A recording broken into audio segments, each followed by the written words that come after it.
आखिर कैसे इन 8 महिलाओं ने मिलकर एक $150 मिलियन के हार की चोरी को अंजाम दिया। तो स्वागत है दोस्तों हमारी आज की इस फिल्म ओशन 8 में, जहां कहानी की शुरुआत में हमें जेल में डेबी ओशन नाम की महिला को दिखाया जाता है, जिसे एक चोरी के केस में 5 साल की सजा हुई थी। डेब को पेरोल पर छोड़ने से पहले ऑफिसर उससे उसके भाई डैनी ओशन के बारे में पूछता है, जो एक चोर था। डेब कहती है वो उसके भाई की तरह नहीं है, उसे तो उसके एक्स बॉयफ्रेंड ने चोरी के केस में फंसाया था, जिसकी सजा उसने काट ली है। वो कहती है अब वो बाहर जाकर एक सिंपल सी जिंदगी गुजारना चाहती है, जहां वो अपने लिए एक अच्छी नौकरी की तलाश करे। फिर जेल से बाहर निकलकर डेब एक कॉस्मेटिक शॉप पर जाती है, जहां वो कुछ आइटम के प्राइस टैग निकालकर काउंटर पर जाती है और उन्हें वापस करने को कहती है। वो बताती है मैंने इसे पिछले हफ्ते ही खरीदा था। इसे हमें पता चलता है कि डेब एक कॉन आर्टिस्ट है, जो लोगों को अपनी बातों में फंसा कर ठग लेती है, और इसी तरह वो अपने लिए ढेर सारी शॉपिंग कर एक बड़े से होटल में आती है। वहाँ पर वो एक कपल की बातों को सुनती है, जिनकी आज शाम की फ्लाइट होती है, लेकिन उन्हें अपना रूम ज्यादा दिनों के लिए बुक किया होता है। तो वो रिसेप्शनिस्ट से बात कर अपने रूम को कैंसिल कर वो एयरपोर्ट के लिए निकल जाते हैं। जिसके बाद डेब रिसेप्शनिस्ट से उसी कपल की आवाज में बात कर उसे अपनी बातों में फंसा उन कपल के रूम को कैंसिल से हटाकर उस रूम में चले जाती है, और वो वहाँ अपनी आज की रात गुजारती है, जहाँ वो नहाते हुए एक पेपर को देखती है, जिसमें उसने चोरी के आगे के प्लान को लिखा होता है। अगले दिन डेबी अपने भाई डैनी की कब्र पर जाती है, जहाँ पर उसे उसके भाई का दोस्त मिलता है, जो उससे उसके आगे के प्लान के बारे में बात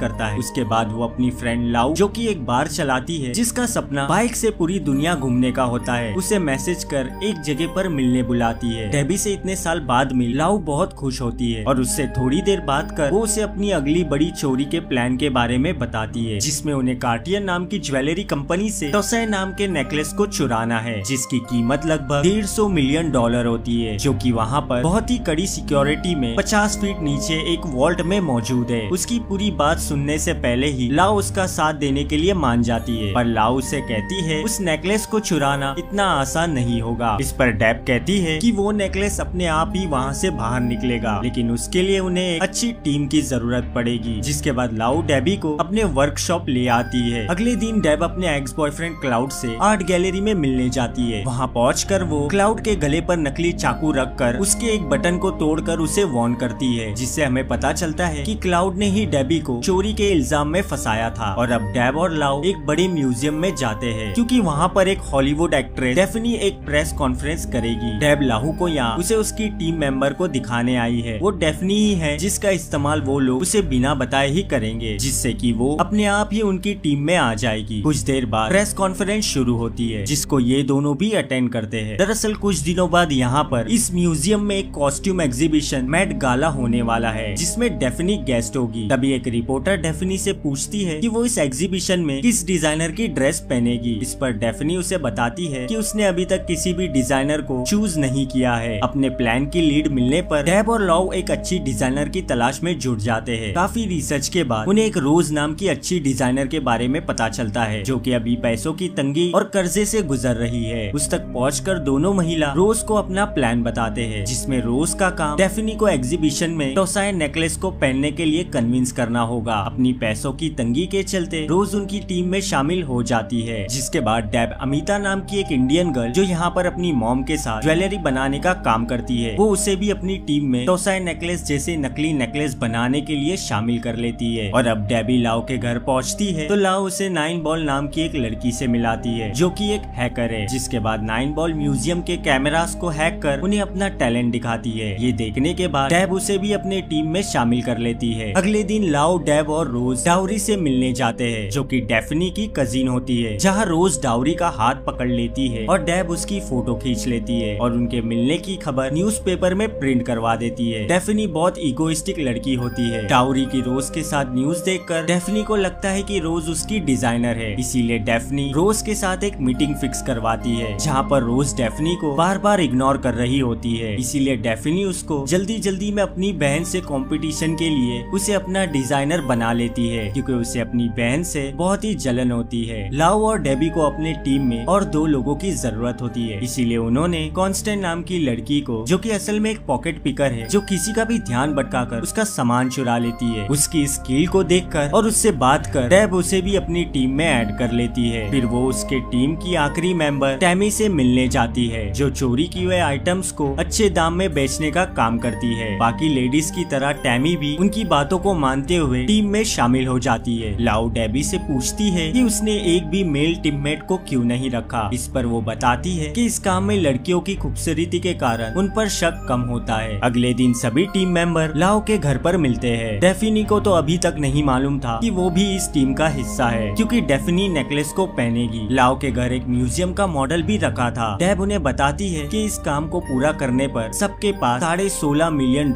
आ जाएंगे। डेबी सबको उनका काम बताती है, जिसमें रोज का काम नेकलेस को कार्टियर से निकालकर डेफनी तक लाना होगा। 9 बॉल का काम म्यूजियम की सिक्योरिटी सिस्टम को हैक करना होगा। अगले दिन टैमी डेब के पास एक चश्मा और एक 3D प्रिंटर ले आती है। ये चश्मा नेकलेस को स्कैन कर 3D प्रिंटर से उसकी डुप्लीकेट कॉपी बना देगा, जिससे उस नेकलेस के बदले ये लोग डुप्लीकेट नेकलेस को रख देंगे। और अब रोज और अमिता कार्टियर जाते हैं, जो वहाँ के मैनेजर से डेफिनी को एक दिन के लिए टोसाई नेकलेस देने को बोलते हैं, लेकिन मैनेजर उन्हें नेकलेस देने से मना कर देता है और वो कहता है कि इसकी कीमत $150 मिलियन है। अगर उनसे ये खो गया तो इससे कार्टियर का बहुत बड़ा नुकसान हो जाएगा। इस पर रोज उसे ये कहते हुए मनाने की कोशिश करती है कि उनकी कंपनी की रेपुटेशन दिन ब दिन कम होती जा रही है और नेकलेस पिछले 2 साल से अंडरग्राउंड लॉकर में है। रोज बताती है कि अगर हॉलीवुड एक्ट्रेस इस नेकलेस को दुनिया की सबसे बड़ी पार्टी में पहनेगी तो उनकी कंपनी का नाम पूरी दुनिया में फेमस हो जाएगा। जिसके बाद मैनेजर नेकलेस देने के लिए एग्री हो जाता है। रोज बताती है कि वो सबसे पहले नेकलेस को देखना चाहती है। फिर रोज उन्हीं ग्लासेस को पहनती है जो टैमी ने दिए थे। जिसके बाद नेकलेस का स्कैनिंग शुरू हो जाता है और वहाँ लाओ के घर पर बैठे बाकी टीम मेंबर 3D प्रिंटर से डुप्लीकेट नेकलेस तैयार कर लेते हैं। जिसके बाद 9 बॉल सिक्योरिटी कंपनी के कर्मचारियों की लिस्ट निकालती है और पता लगाती है कि सिक्योरिटी डिपार्टमेंट के इंचार्ज का नाम पॉल है। पॉल की सोशल मीडिया प्रोफाइल से 9 बॉल को पता चलता है कि पॉल एक डॉग लवर है। इसका फायदा उठाते हुए 9 बॉल उसे डॉग से रिलेटेड एक मेल भेजती है और उसके भेजे हुए लिंक को क्लिक करते ही पॉल का कंप्यूटर हैक हो जाता है। इसी दौरान टैमी पार्टी होस्ट करने वाली कंपनी में कोऑर्डिनेटर की पोस्ट के लिए इंटरव्यू देने जाती है, जहां उसे आसानी से ये जॉब मिल जाती है। फिर ऑफिस में टैमी अपना काम शुरू करती है। वो स्कैनिंग ग्लास पहनकर सीटिंग अरेंजमेंट जैसी कई चीजों को स्कैन करती है, जिससे टीम को पता चलता है कि पार्टी में डेफनी के साथ कौन रहेगा, क्योंकि इस बारे में डेफनी ने अब तक किसी को नहीं बताया है। इसीलिए डेबी के साथ डिस्कस करने के बाद टैमी डिनर के दौरान डेफनी की डेट के तौर पर एक गेस्ट का नाम ऐड करवाती है। और अगले सीन में हम डिनर को देखते हैं। तभी वहाँ पर डेबी का एक्स बॉयफ्रेंड क्लाउड आकर डेफनी के साथ बैठता है। वो दोनों काफी बातें करते हैं। इस पर टैमी सरप्राइज हो जाती है कि आखिर डेबी ने क्लाउड को इस काम के लिए क्यों चुना। डेब कहती है कि वो क्लाउड को 10 साल पहले मिली थी, जब वो एक साथ काम किया करते थे। क्लाउड आर्ट पेंटिंग की हेर फेर करने में एक्सपर्ट था। वो एक ही पेंटिंग को 2 कस्टमरों को बेच देता था, जिससे क्लाउड और डेबी काफी पैसा कमाते थे। कुछ वक्त साथ बिताने के बाद वो एक दूसरे के करीब आने लगे। तभी क्लाउड डेबी से एक पेपर पर साइन करवा लेता है। वो कहता है कि उसे एक पेंटिंग बेचने में पार्टनर बना रहा है, लेकिन बाद में पता चलता है कि ये एक सेटअप था। क्लाउड ने एक पेंटिंग की चोरी के मामले में डेबी को फंसा दिया था और यहाँ तक कि वो उसके खिलाफ गवाही भी देता है। इसी वजह से डेब को 5 साल की सजा हुई थी। अगले दिन डेबी म्यूजियम में जाती है और बाथरूम के सामने खड़ी रहती है। लाओ और 9 बॉल सीसीटीवी कैमरे से उसे देख रहे होते हैं, जिसके बाद वो सीसीटीवी कैमरे से बचने के लिए एक ब्लाइंड स्पॉट क्रिएट करते हैं। वहीं टैमी ऑफिस में बताती है कि पार्टी के लिए हायर की गई केटरिंग सर्विस अच्छी नहीं है, सेलेब्स को इसका खाना पसंद नहीं आएगा। इसीलिए टैमी उन कैटरेस को काम देने को कहती है जिसे वो पर्सनली जानती है। अब हम देखते हैं कि टोसाई नेकलेस को भारी सिक्योरिटी के साथ लॉकर में से बाहर लाकर डेफनी के पास ले जाया जाता है। डेफनी नेकलेस की खूबसूरती की तारीफ करते हुए नेकलेस को पहन लेती है। कुछ देर बाद रोज नेकलेस को निकालने की कोशिश करती है, लेकिन नेकलेस नहीं खुलता। तभी पीछे से सिक्योरिटी गार्ड आकर बताता है कि इस नेकलेस को खोलने के लिए स्पेशल मैग्नेट की का इस्तेमाल किया जाता है। रोज इस घटना को फौरन अपने फोन में कैप्चर कर लेती है, जिसे बाकी टीम मेंबर्स देखते हैं। अब इनके आगे एक नई मुसीबत खड़ी हो जाती है, क्योंकि नेकलेस को खोलने के लिए ऐसी चाबी मिलना लगभग नामुमकिन है। तभी 9 बॉल को अपनी सिस्टर की याद आती है, क्योंकि वो ऐसी चीजें बनाने में काफी माहिर है। वो तुरंत उसे फोन करके इस नेकलेस के लॉक मैकेनिज्म के बारे में बताती है, जिसके बाद उसकी सिस्टर हूबहू वीडियो में दिख रही मैग्नेटिक की को बनाकर उन्हें देती है। अब फाइनली इवेंट का दिन आता है, जहां डेफनी क्लाउड के साथ इवेंट में आती है। उसने $150 मिलियन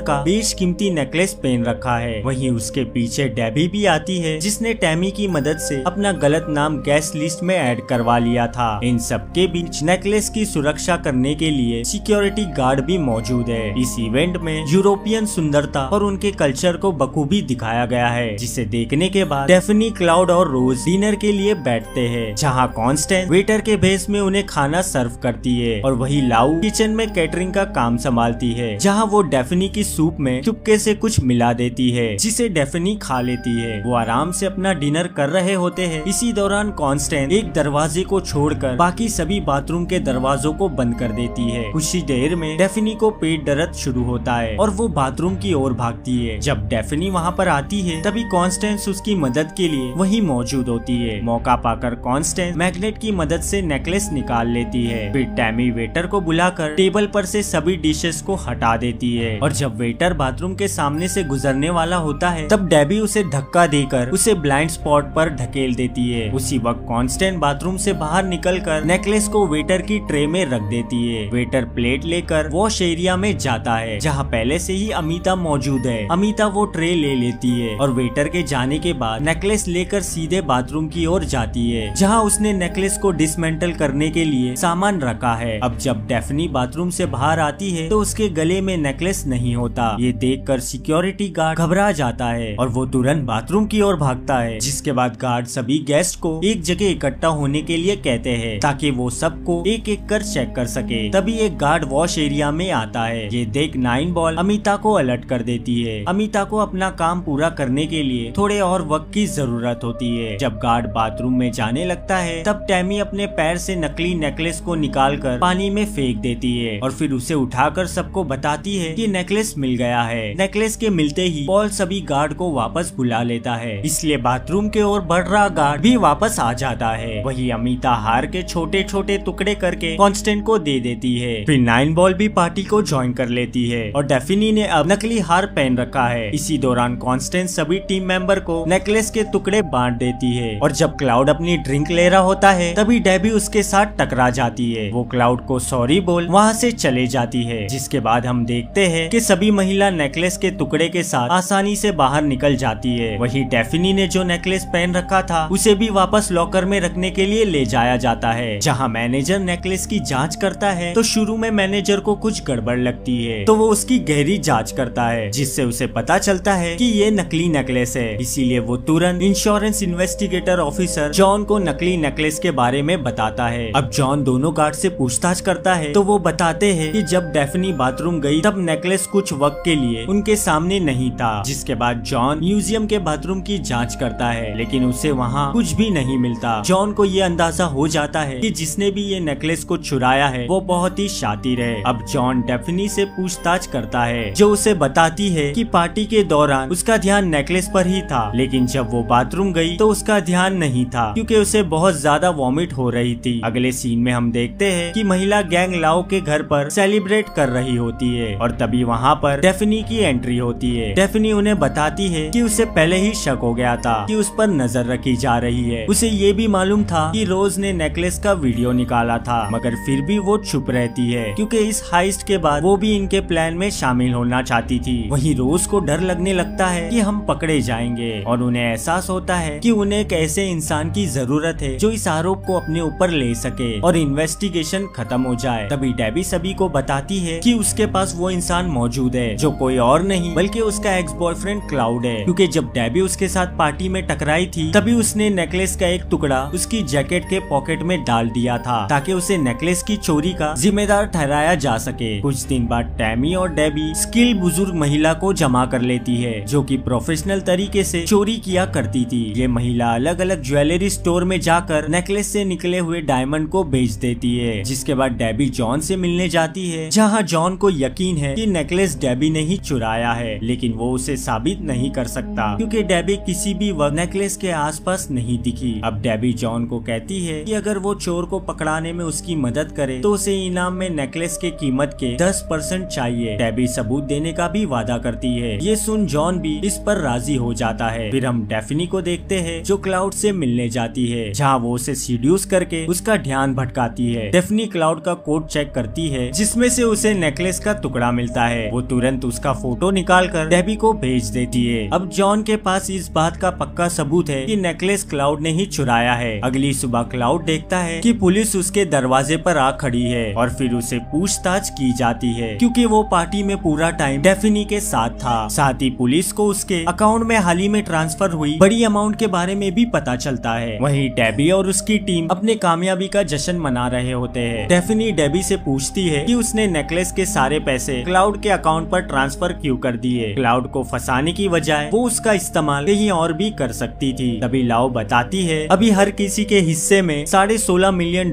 से काफी ज्यादा आएगा, क्योंकि जब सभी लोगों को बाहर जाने के लिए कहा गया था तब उन्होंने म्यूजियम में यूरोपियन मूर्ति पर लगे सारे नेकलेस को चुरा लिया था और 3D प्रिंटर की मदद से सभी मूर्तियों पर लगी ज्वेलरी की हूबहू नकली ज्वेलरी पहले से ही बना ली थी। लाओ और उसके पार्टनर ने सभी मूर्तियों पर नकली गहने रख दिए और इस काम को उन्होंने इतनी सफाई से किया कि किसी को भी उन पर डाउट ना हो। मूर्तियों से उठाए गई ज्वेलरी को वो कैटरे स्टोरी में लेकर निकल जाते हैं और इस काम में अमिता भी उनकी मदद करती है। इस हाइस्ट में उन्हें इतनी ज्वेलरी मिली है जिसे बेचकर उन सभी टीम मेंबर के हिस्से में $38 मिलियन आएंगे। और कहानी के अंत में हम देखते हैं कि इन पैसों से सभी लड़कियां अपने सपनों को पूरा करती है। और इसी के साथ ये कहानी यहीं खत्म हो जाती है। आपको ये कहानी कैसी लगी नीचे कमेंट में जरूर बताएं और जाते जाते वीडियो को लाइक, सब्सक्राइब और शेयर करना ना भूले। मैं मिलता हूँ आपसे एक और नई कहानी के साथ, तब तक के लिए बाय।